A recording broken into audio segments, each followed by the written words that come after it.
Is it normal that I am troubled by believing that so few people are troubled by the path we are on as a civilization?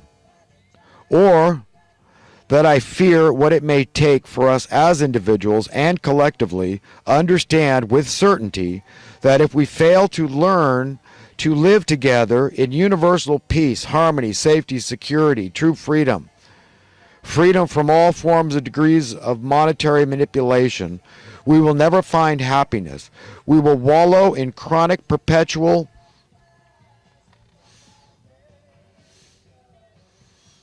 growing misery.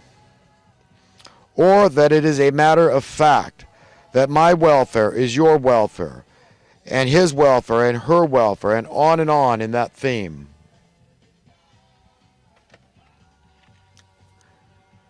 Yeah, I'm troubled that people don't understand that. And I seriously wonder what it's going to take for people to just simply get it, you know.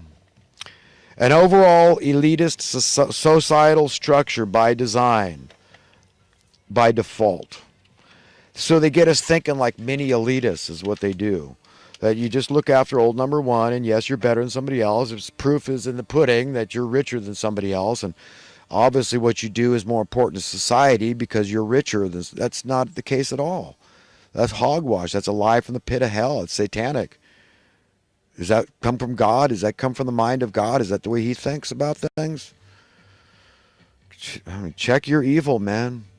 But they get us to think like little, that's why I call people mini elitists often, because of their thinking. I've met poor people that were opposed to raising minimum wage. Because, oh, well, no, they don't deserve more for that job, and, you know, that's it, because maybe they're making $1 more than minimum wage, so they think they're better. They become a mini elitist, even though their position is pitiable. And they're dirt poor, too. So it's really sad.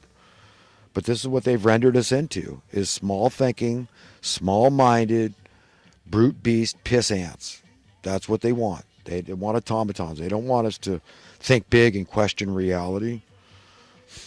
One either believes that humanity has a divine instinct not to be a self-serving, decadent, lazy, non-contributing member of society, and that civilization around the world would be far happier and content if every single person was simply born absolutely free, or you don't. Right. You either believe that or you don't. And I'll stand before God with my beliefs. You stand before God with yours. Do you believe everybody has a right to be born free, or don't you? And you will justify your belief not to me or any other human being.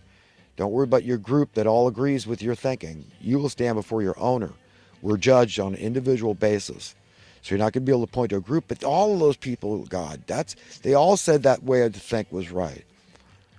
Not going to work, not going to fly, not going to hold water. Another problem with feeling lucky is that one cannot help but wonder if it's not all downhill from here on out. Right. If you feel lucky, well, does that mean that there's something unlucky waiting around the corner? But, being grateful, feeling grateful, I think that's a beautiful thing. Thankful to God and thankful to people that in your life that love and care about you. Yes, I'm into being and feel that's a sense of feeling lucky about those things. But everybody ought to have that. And that's what detracts from me really being able to enjoy my feelings of fortune and luckiness and gratitude, thankfulness, is that I want to extend that to everybody.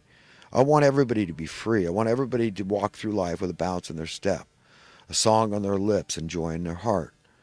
And if that's radical, if that makes me a pipe dreamer or bleeding heart, I can't worry about. They're just words.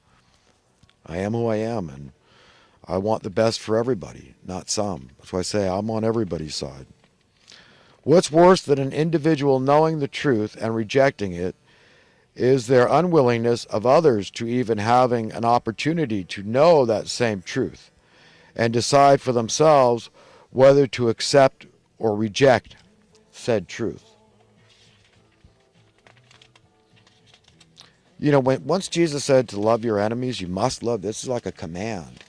If you're right with God, living by the golden rule, you will automatically love your enemy. You'll have that empathy necessary to be able to say, you know what, this is pitiable. I mean, can you imagine living as this person, what they've done, whatever what they're doing? I mean, so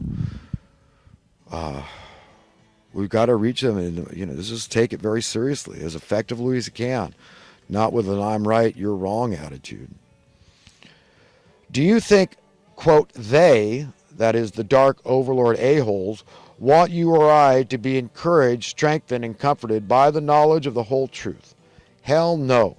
They want you and I distressed, weakened, and miserable by believing their lies. That's the whole thing about this UFO issue. That's why they want it so secret and why it's easy to muddy the waters. And as long as they create some confusion around the issue, they've effectively muddied the waters. And so vast majority of people don't believe, because they think you're the stupid ones if you believe that there's beings from other planets or something. When the Drake's Law and the vast majority of thinking people and scientists say, yeah, I mean, obviously the odds are far greater. The Bible's rife with this stuff. I talk about, hey, there's even videos on YouTube you can watch. I mean, but there's been historical documented evidence of craft flying through our skies since the beginning of time. This stuff's been going on. It's documented in the Bible. So as far out as it might seem, it isn't. It's just God. The biggest obstacle America and so-called civilized society at large has is that people are largely wussified. They are afraid to speak up, to have principles they are willing to stand up for as individuals, come what may. Right. Too few people have those kind of principles.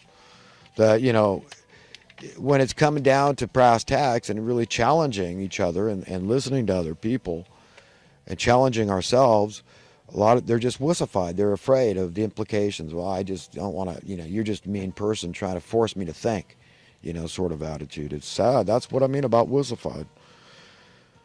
If anyone disagrees with a civilization-wide goal of universal absolute freedom for all of humanity, they are either idiots, liars, evil, or any combination thereof. When our culture dictates that an arbitrary and capricious set of rules, patterns, and paradigms, then automatically, by default, individuals are rendered arbitrary and capricious by nature. This culture cucks us and makes us extremely opinionated without any logical or intellectual argument to back up our opinion.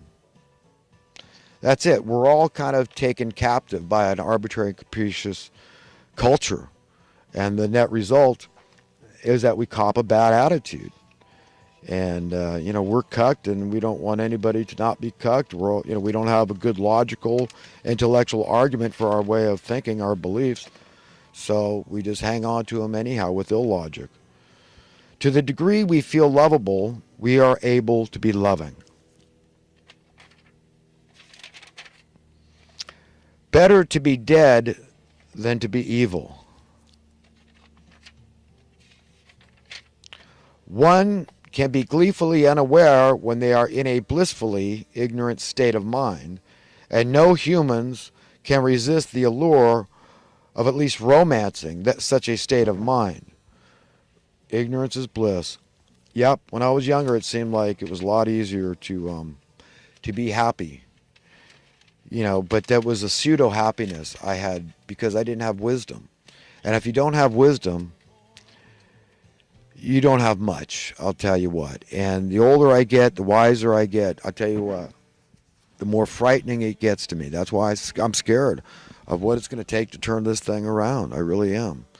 I don't want any traumatic incidents on Earth. I don't want anything bad to happen to myself, my children, or anybody else, their children, or any of humanity. And so, I'm a well-wisher from way back and wish the best for everybody. And, God help us all, because it's tough. And I congratulate anyone that's just decided, you know what, I'm going to do my best to enjoy my stinking little life that God gave me one day at a time. He's going to give me the power, the comfort, the encouragement to cope and accept it, and then go out and share it with other people. Try to counsel as best you can, comfort, encourage, strengthen other people. And it all comes back on us. And right now, I'm just feeling damn lucky to be alive because I'm still pretty shaky. I've been through a real rough patch of my life, and I'm not out of the woods yet. But I'm going to end this video now, and I wish everybody the best. And, let us grow. Let us work towards